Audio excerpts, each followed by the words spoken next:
Mom, I didn't mean it. I'm sorry, cries my daughter. And in between loud sobs, she rocks her body back and forth, trying to soothe herself. She says, "What am I going to do?" She says this out loud, but no one answers because she's alone in her room, trying to get up the nerve to call me and tell me that she messed up. Now, kids make mistakes. The last thing you want is your child to be afraid to come to you when they need you the most. Yet many parents scold their children when they find out that their child screwed up. And over time, this scolding instills fear. As children get older, their mistakes can have more significant consequences. Car accidents, drug use, pregnancy, the list goes on. But no matter what the mistake is, big or small, we want our children to come to us for help so they don't have to face adversity alone. So how do we establish a relationship with our children strong enough so they won't shy away from calling our phones when they need our help? I think it comes down to one thing: trust.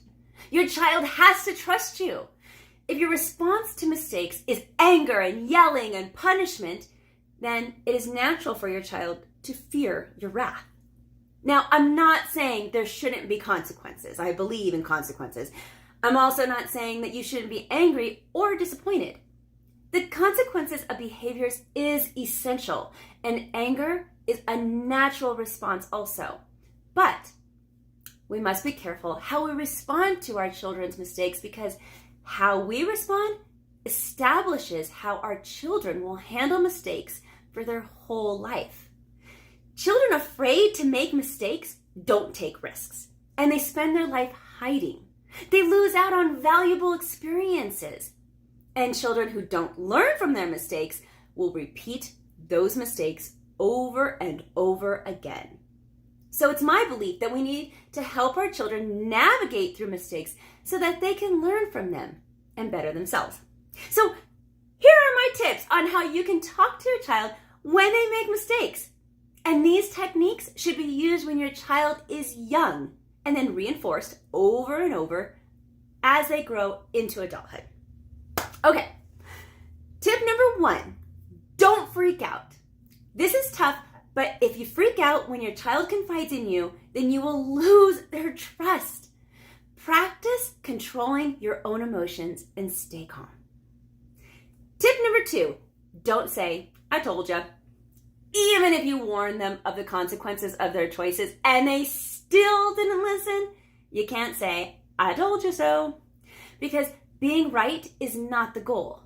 Instead, the goal should be to support them in learning from their wrong choice. So this is not a competition to prove that you're right and they're wrong, because showing that they are wrong doesn't teach them better behavior. Tip number 3, don't ask questions like, "How could you have done that? You know better." Or, "Why did you do that?" Because these questions don't teach your child anything either. In fact, you're likely to get the response, "I don't know," or excuses for their behavior. Tip number 4, listen to understand and find meaning for their actions. Don't listen for their mistake and their wrongdoing. Instead, look for understanding. Tip number 5, establish that you are a safe place of support, and the goal is to create trust and security for your child. Tip number 6, help them find solutions and learn the lesson the mistakes can teach them. So how do parents listen to understand and establish safety and help their children learn from their mistakes? You need to ask the right questions. This is the secret sauce formula. You must ask the right questions. Questions that search for meaning and understanding and enables you to explore solutions together. So what kind of questions do that, Christina? You might be asking. But don't worry, I'm not going to leave you hanging. I'm going to give you some questions that are examples of this, and you can change them to be more age appropriate for your child and your household. I highly suggest that you keep track of these and keep them handy so that you can use them the next time your child makes a mistake. All right, what are those questions? Let me tell you. Here we go. How did it come to this? What events led up to this mistake that influenced your decision? Did you expect this to happen?